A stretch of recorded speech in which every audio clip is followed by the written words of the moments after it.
Halo semuanya, balik lagi di Manifest Cinema. Jadi di kesempatan kali ini aku mau mau nge-review film yang aku tonton minggu lalu, yaitu film Shazam 2 atau film Shazam Fury of the Gods. Alright, started from the bottom, now the whole team here. We have one job to do, save the world. Shazam 2 ini adalah film kedua ya, sudah jelas dari film Shazam yang pertama, dan film ke-13 dari franchise DCEU atau DC Extended Universe yang sudah berjalan dari 2013 sampai bulan Juni tahun ini, yaitu ditutup dengan film The Flash. Shazam Fury of the God ini ceritanya tentang Billy Batson yang beranjak dewasa dari umur 17 tahun menuju umur 18 tahun, yang di umur segitu harus bisa mempunyai tanggung jawab yang besar, di mana satu keluarganya itu punya kekuatan Shazam. Dan kalau di film pertama itu dia ngelawan satu orang, di film kedua ini mereka harus ngelawan 3 orang, yaitu anak-anak dari Dewa Atlas, yaitu Calypso, Hespera, dan Antea. Di Shazam ini ada 2 karakter ya yang difokusin, yaitu si Billy yang mau mendewasakan diri, dimana dia belum terbiasa sama ibu angkatnya, terus belum bisa terbuka sama saudara-saudarinya, terus juga masih suka ngatur, mungkin kayak dia pemimpin, padahal bukan di keluarga itu dia bukan yang paling tua, tapi kalau di Shazam dia yang mengetuai. Di samping Billy itu terus ada Freddy yang menemukan cinta pertamanya ya, soalnya kan dia kayak jarang itu ketemu cewek atau ngobrol sama cewek, sampai akhirnya dia ketemu sama si Anne, si anak Dewa Atlas ini.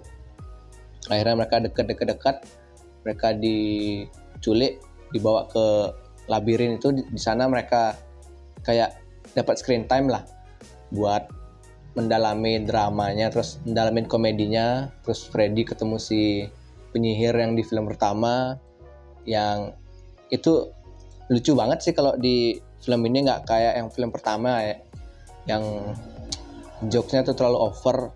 Kayaknya mereka mau niru Marvel waktu itu, kayak oh di sini taruh jokes, sana taruh jokes, tapi kalau di sini kayak pas. Terus kalau musuhnya ini kayak si Hespera, Calypso, Antea, itu mereka datang ke bumi karena mereka mau ngerebut tongkat yang di film pertamanya itu.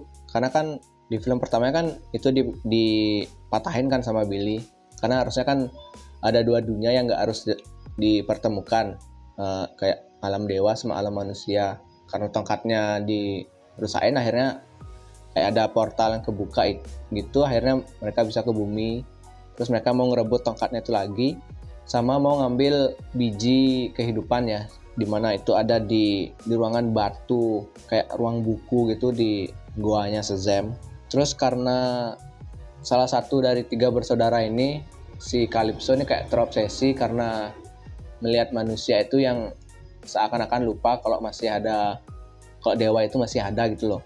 Jadi dia terobsesi buat nanam itu di bumi, terus kayak ngingetin kita loh, dewa masih ada gitu. Sampai dibilang kalau Calypso itu mirip sama Hades. Kalau masalah acting sih bagus-bagus aja ya, nggak ada yang flat, nggak ada yang datar gitu. Actingnya semuanya main, ekspresinya main, terus dialognya juga lucu-lucu, banyak referensi kayak pop culture tuh, kayak Avengers Society, terus banyak cameo Easter egg kayak Annabelle, terus ada pemain Shazam yang original tahun 70-an kalau nggak salah, terus penyebutan Captain Marvel buat si Shazam. Terus kalau VFX-nya sih 50-50 ya, soalnya ada yang bagus ada yang enggak. Yang bagusnya itu waktu si Anne pakai kekuatannya buat pindah tempat, kayak Doctor Strange atau Doctor Fate gitu, pakai dimensi cermin gitu. Terus sama VFX naganya bagus ya, walaupun di filmnya tuh nggak tahu ya itu nyindir atau enggak, katanya desainnya kayak desain malas gitu, karena kayak kayu gitu naganya. Tapi kok aku ngeliatnya kayak Godzilla sih, mirip Godzilla soalnya kan eh, kayak naga besar, kayak kadal besar kan, terus warnanya biru, ngeluarin nafas warna biru, kan mirip-mirip Godzilla lah. Terus yang kurangnya tuh waktu scene jembatan roboh itu kayak kelihatan banget CG-nya. Terus juga waktu si Hespera naikin kubah di sekitar kota Philadelphia-nya. Sama apa ya? Sama scene waktu Wonder Woman muncul itu kayak cuma badan ke bawah, tapi mukanya tuh diganti sama mukanya Jimon Honsu. Itu waktu aku nonton sih ketawa banget ya, soalnya kayak ya badannya lo badan aktris lain tapi mukanya Jimon Honsu.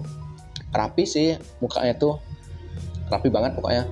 Sama kayak 2 kali sih, waktu di ending juga mereka munculin Wonder Woman pakai soundtrack originalnya kan, yang di scoring sama Hans Zimmer.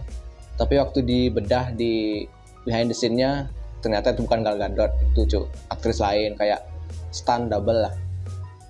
Tapi mereka bisa ganti mukanya Doi sama mukanya Gal Gadot tuh rapi, mukanya Doi sama Jimon Honsu rapi, nggak kayak apa namanya bikin CGI kepala kuning ngambang transparan itu kan, yang kelihatannya nggak niat. Sampai 2 kali kan dibikin di bioskop kayak gini, di streaming service kayak gini. Terus di endingnya juga dapat ya, soalnya kayak akhirnya si Billy itu belajar kalau waktu keluarganya ini kan udah diambil kekuatan Shazam-nya, tinggal si Billy aja yang belum. Akhirnya dia ngorbanin dirinya buat nyelamatin satu kota, yang walaupun harus ngorbanin dirinya dia sendiri ya, tapi akhirnya kayak walaupun dia dapat sih sedihnya, cuma akhirnya dihidupin lagi sih sama Wonder Woman. Jadi kayak ya buat apa nge-build up momen emosional itu tadi ya. Tapi nggak apa-apa sih, sebenarnya kita masih ada Shazam lah di DCEU ini. Nggak tahu ya di DC yang nanti. Shazam 2 ini ada 2 post credit scene. Yang pertama itu Shazam direkrut sama agent dari series Peacemaker ya. Sama yang kedua itu aku nggak lihat karena waktu itu aku nontonnya terlalu malam, jadi kayak keburu ngantuk, jadinya ya udah pulang aja, nggak kuat sampai akhir. Nah tapi kalau Marvel beda cerita. Kalau Marvel mau jam 12 tetap tunggu sampai selesai. Ini juga sudah seminggu ya semenjak Shazam 2 ini rilis. Katanya tuh banyak rumor, bukan rumor lagi sih, kayak apa ya, udah dikonfirm juga kalau si sutradaranya udah bakalan biasa aja lah kalau filmnya flop, terus juga di review jelek, karena ternyata di belakang itu ada satu orang yang bikin rusak lah si film Shazam ini. Katanya tuh The Rock ngubah mid credit scene yang pertama itu, yang harusnya munculin member Justice Society of America, Hawkman, Atom Smasher, Cyclone tuh harusnya muncul di sana buat ngerekrut Shazam buat join. Tapi The Rock gak mau. Dia cuma nyuruh jangan munculin itu di Shazam. Jadinya kan itu H-3 dikasih tahu gitu, jadinya kan sutradaranya bingung nyari siapa buat ngerekrut.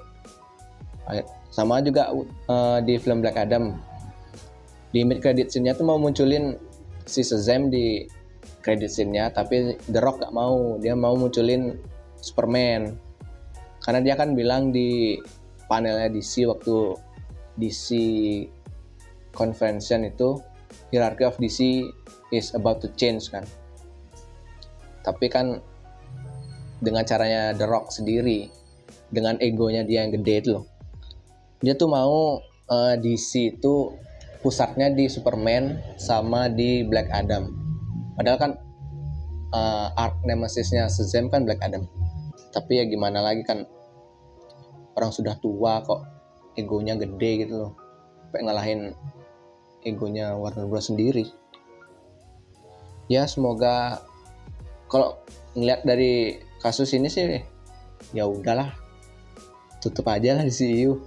Udah nggak ada apa-apanya lagi, apa yang mau diharapin coba, udah hancur juga kan. Dari Man of Steel sampai Flash besok bulan Juni 2013, 2023, 10 tahun.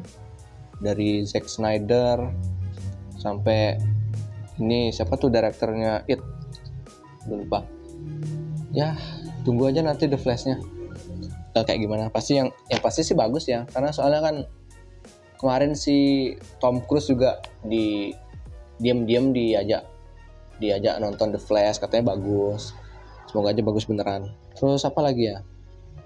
Banyak banget sih drama-drama DC sama Warner Bros ini, kayak Snyderverse, rilis The Snyderverse, rilis The Ayers Cut, restore Snyderverse, apa lagi? Terus sell Justice League Zack Snyder ke Netflix. Main coba nih fansnya ini kayak bocah gitulah kelakuannya. Terus sampai akhirnya ini The Rock ikut turun tangan lah. Dia bukan siapa-siapa juga, minimal bisa acting sih. Terus ini juga ya di semua film-film belakangan sih bakal kayak gini ya, kayak ada kampanye lah kecil-kecilan dikit dari mereka ini yang open minded. Mereka naruh sedikit banget, tapi ya udahlah, nggak kita sampingin itu untuk karena ini ngaruh ya buat skor akhirnya nanti. Tapi kalau skor dari aku sih awalnya sih 7 dari 10. Tapi karena aku ngesim ya sama Mary Marvel ini, si Shazam yang cewek merah ini, jadinya kayak 7,5, 7,5. Ya mau gimana kan, menarik gitu loh, gak ada salahnya dong. Ya segitu aja sih review Shazam Fury of the Gods ini. Semoga DC yang besok ini yang dipegang sama James Gunn bisa lebih bagus dari yang sekarang. Jangan usah pakai tonton dark lagi, paling nggak tetepin kayak Shazam gitu loh, kayak cerah, ceria, berwarna gitu. Gak usah banyak-banyak. Terus kalau buat trailer juga yang benar, jangan nge-spoil yang penting-penting di trailer. Jangan inti ceritanya dikasih tahu di trailer gitu. Kayak Batman vs Superman, kasih tahu Wonder Woman, dalam judulnya Batman vs Superman. Siapa lagi? Justice League ganti sutradara, jelek kan jadinya. Siapa lagi? Birds of Prey, apa lagi tuh? Suicide Squad, apa lagi? Aquaman yang mau bagus loh bukan satu. Aquaman, orang-orang tuh nggak ada loh yang nggak senang sama Aquaman, tapi kalau aku senang. Nggak tahu, karena wah jelas ya James Wan lah. Apa ya lagi final battle yang kayak gitu, aduh gila. Tapi katanya Aquaman 2 nih film DC paling boring ya, makan nggak tahu kan, masih test screening, masih post production lah. Ya itu aja sih. Apa lagi? The Rock, Black Adam, ya segitu aja sih drama-drama Warner Bros sama DC belakangan 10 tahun terakhir ya.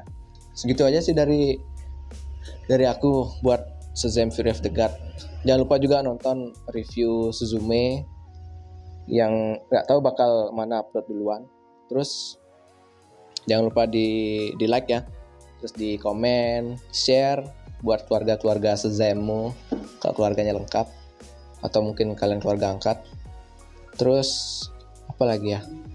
Sudah jelas subscribe Manifest Media buat lihat review-review yang akan datang. Ya segitu aja dari aku. Makasih.